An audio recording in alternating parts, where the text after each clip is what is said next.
जय श्री राधे दोस्तों, केपी की वाणी चैनल में आपका स्वागत है। माता रानी का आशीर्वाद पाने हेतु कमेंट में जय माता दी अवश्य लिखे। वहीं अगर आप महादेव के भक्त हैं तो आप कमेंट में हर हर महादेव अवश्य लिखे।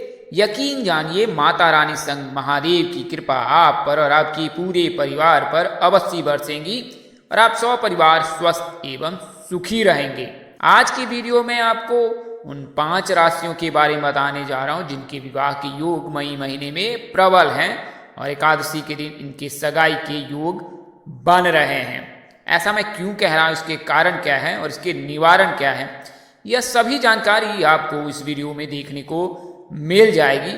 आइए उससे पहले मैं आपको केपी की वाणी की प्राथमिक सेवाओं के बारे में जानकारी दे देता हूं। तो अगर आप जन्मदिन से अपनी शादी के बारे में जानना चाहते हैं कि आपकी शादी किस वर्ष तक हो सकती है या किस उम्र तक हो सकती है, तो अपना जन्मदिन हमें व्हाट्सएप करें। हम आपको जन्मदिन के अनुसार से अनुमानित जानकारी देंगे कि आपकी शादी कब तक हो सकती है। वहीं अगर आप लव मैरिज को लेकर भविष्यवाणी पाना चाहते हैं तो अपना और अपने पार्टनर का जन्मदिन हमें व्हाट्सएप करें। हम आपको मूलांक के हिसाब से यह जानकारी देंगे कि आपके लव मैरिज की संभावना कितनी अधिक है। ऐसे जातक जिनकी शादी में अड़चनें आ रही हैं, शादी तय होने के बाद टूट जा रही है या शादी में किसी न किसी प्रकार की बाधाएं आ रही हैं, तो अब आप केपी की वाणी से अपनी कुंडली दिखाकर यह जानकारी ज्ञात कर सकते हैं कि यह बाधा क्यों आ रही है और आपकी शादी निश्चित तौर पर कब तक हो सकती है।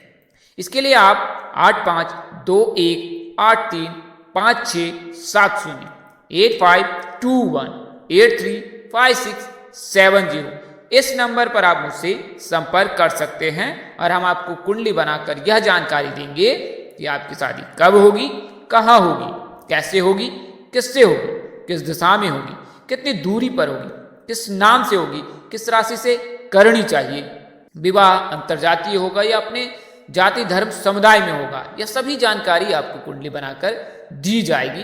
तो इसके लिए आप केपी की वाणी से अवश्य ही संपर्क करें। ऐसे जातक जिनकी शादी तय हो चुकी है या तय होने वाली है, वे अपनी कुंडली मिलान अवश्य करा ले। शास्त्रों की माने तो नारी दोष, भकुर दोष, मांगलिक बलि होने पर शादी नहीं करनी चाहिए। अगर करते भी हैं तो प्रकांड पंडित व ज्योतिष से अपनी कुंडली का विश्लेषण अवश्य करा ले। तत्पश्चात उपाय करने के बाद ही विवाह कर सकते हैं।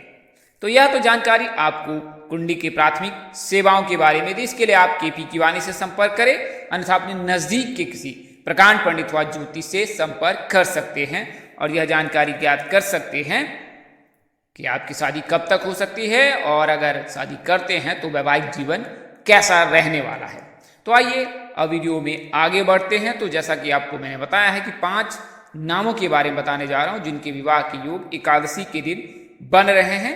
11 मई को एकादशी है और एकादशी के दिन बेहद शुभ दिन है। इसके अलावा 9 मई को अष्टमी है, तो यह दिन भी बेहद शुभ है और अष्टमी के दिन अगर आप कोई उपाय करते हैं तो इससे विवाह के योग बनने लगते हैं। खासकर मां भगवती के समक्ष अगर आप सच्ची श्रद्धा से प्रार्थना याचना करते हैं और उनसे अपने शीघ्र विवाह की कामना करते हैं तो यकीन जानिए आपकी मनोकामनाएं यथाशीघ्र पूर्ण होंगी। अगर इस दिन कोई विवाहित स्त्री मिले जिनकी हाल ही में शादी हुई है तो उनका दुपट्टा वगैरह अगर आप ओढ़ लेते हैं तो इससे फिर विवाह के योग बनने लगते हैं। इसके अलावा अगर शादी में कन्यादान और गुप्तदान किया जाए तो फिर शादी के योग जो है शीघ्र बनने लगते हैं। तो यह तो जानकारी आपको कुछ विशेष उपाय यानी कि अष्टमी के दिन की दी है, तो इन उपायों को आप आजमा सकते हैं। वहीं बात करें कि शादी में क्यों देरी होती है, तो कई ऐसे जातक हैं जिनकी उम्र 30 वर्ष से अधिक हो चुकी है और उनके विवाह के योग नहीं बन रहे हैं। तो ऐसा क्यों हो रहा है, तो शास्त्रों में कई प्रकार से शादी की गणना की जाती है। कई ज्योतिष कुंडली देखते हैं तो कई ज्योतिष नाम से ही बता देते हैं, कई ज्योतिष जन्मदिन से बता देते हैं, तो कई जो ज्योतिष हैं वो टैरेट कार्ड या फिर फेस रीडिंग के माध्यम से यह जानकारी देते हैं कि शादी कब तक हो सकती है। हालांकि कुंडली से अगर आप जानकारी प्राप्त करते हैं तो उसमें सटीकता, सत्यता अधिक रहती है। केपी की वाणी पर भी चंद्र कुंडली के माध्यम से आपको यह जानकारी दी जाती है कि आपकी शादी कब तक हो सकती है। तो कुंडली में कई प्रकार के दोष लगते हैं। सप्तम भाव यानी जीवन साथी का भाव का अवलोकन किया जाता है, उसका विश्लेषण किया जाता है उस घर में किस ग्रह की उपस्थिति है, किस ग्रह की दृष्टि है, कौन सी राशि उपस्थित है, यह सभी बारीकी से देखा जाता है। इसके अलावा पंचम भाव, प्रथम भाव यानी लग्न भाव, द्वितीय भाव, नवम भाव, एकादश भाव, द्वादश भाव, इन सभी भावों को देखा जाता है। तो प्रथम भाव द्वितीय भाव में मंगल की उपस्थिति ना रहे तो बेहतर होता है। अगर मंगल की उपस्थिति रहे और मांगलिक प्रभाव अगर या मांगलिक दशा चल रही है तो अपने निकटतम के ज्योतिष से अवश्य संपर्क कर ले, अन्यथा अगर मांगलिक दशा नहीं चल रही है तो अति उत्तम है। चतुर्थ भाव में अगर मंगल की उपस्थिति है तो भी विवाह में देर होती है। ऐसी परिस्थिति में विवाह जो है, जन्म से अगर कोई जातक मांगलिक है तो फिर उसके विवाह में बहुत देर होती है। सप्तम भाव में, अष्टम भाव में या द्वादश भाव में मंगल का रहना विवाह में देर कराता है। वहीं बुध शुक्र की युति अगर सप्तम भाव में लग जाए तो भी शादी में देर होती है। अगर किसी जातक की कुंडली में काल सर्प दोष लग जाता है, पितृदोष लग जाता है, तो फिर उसकी विवाह में देर होती है।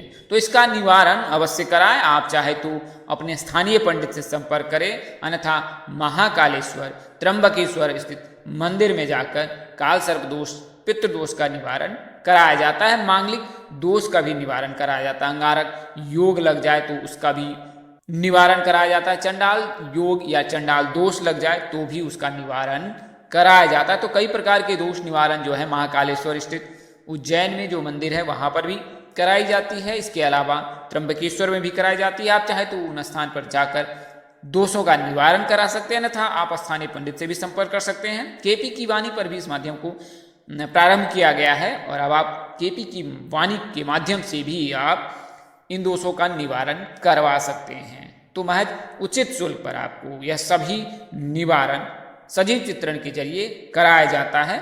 अगर आप कोरोना महामारी के दौर में यात्रा करना नहीं चाहते हैं तो आप सजीव चित्रण रूप से यानी कि तटस्थ रहकर भी इन दोषों का निवारण करवा सकते हैं। तो ये जो दोष हैं उनका निवारण अनिवार्य है। मंगल शुक्र अगर साथ में बैठ जाए तो फिर जातक की शादी में बहुत विलंब होता है। विलंब यानी शादी ना के बराबर होती है, यानी कि उनके शादी के योग ही नहीं रहते हैं। तो इसका बारीकी से ध्यान देना चाहिए।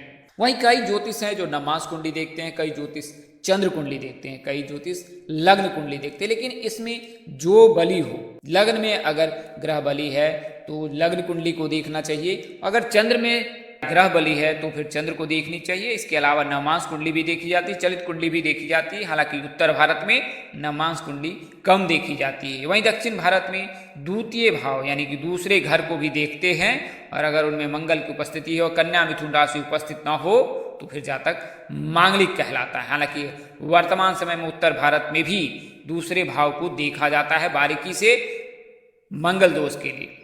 तो यह तो जानकारी आपको दोष निवारण के लिए दिए। काल सर्प दोष, मंगल दोष, पितृदोष आदि का आप निवारण करवा सकते हैं। शनि केतु के रहने पर 30 वर्ष के बाद ही शादी के योग बनते हैं। शनि के रहने पर घर परिवार, जान पहचान या मध्यस्थ व्यक्ति के चलते शादी में देर होती है। वहीं केतु के रहने पर गुप्त शत्रु के चलते विवाह में देर होती है। तो इनका निवारण अनिवार्य है। केतु और शनि के रहने पर 30 वर्ष के बाद शादी के योग बनते हैं। वहीं बुध, गुरु, शुक्र, रविचंद्र इनके रहने पर शीघ्र शादी हो जाती है।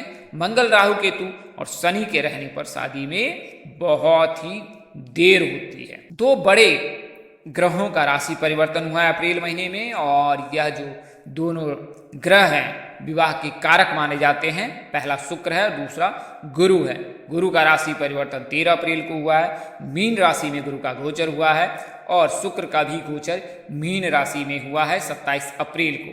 तो 27 अप्रैल के दिन जो है शुक्र में मीन के गोचर और गुरु में 13 अप्रैल के मीन में गोचर होने से 5 राशियों के विवाह के योग बन रहे हैं। वहीं कई ऐसी राशि हैं जिनके सप्तम भाव में गुरु विराजमान हो गया है, जबकि कई ऐसी राशियां हैं जिनके उच्च होते हैं। शुक्र उनमें उच्च होते हैं, गुरु उनमें उच्च होते हैं, तो उनके फिर विवाह के योग प्रबल बनते हैं।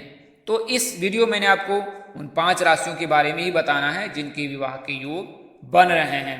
कर्क राशि है, कन्या राशि है, तुला राशि है, वृश्चिक राशि है और मीन राशि है। तो इन 5 राशियों के जो हैं विवाह के योग बन रहे हैं और मई महीने में गारंटी होकर ही रहेगी, क्योंकि गुरु का राशि परिवर्तन 1 साल 9 दिनों के लिए हुआ है। शुक्र का राशि परिवर्तन वर्तमान समय में मीन राशि में उपस्थित है और इनमें ही रहेगा, और उसके बाद ये फिर मेष राशि में प्रवेश कर जाएंगे। तो मीन राशि के जातकों के तो प्रबल योग हैं ही मई महीने में गुरु और शुक्र के राशि परिवर्तन के चलते। तो दोस्तों, इस वीडियो में मैंने आपको उन 5 राशियों के बारे में बताया जिनके विवाह के योग मई महीने में प्रबल हैं, ऐसा गुरु के राशि परिवर्तन से और शुक्र के राशि परिवर्तन के चलते हो रहा है। इस वीडियो में बताई गई जानकारी ज्योतिष, पंचांग, मान्यताओं और धर्म ग्रंथों से दी गई। हमारा उद्देश्य महज आपको सूचना पहुंचाना, आपसे सूचना हेतु ले।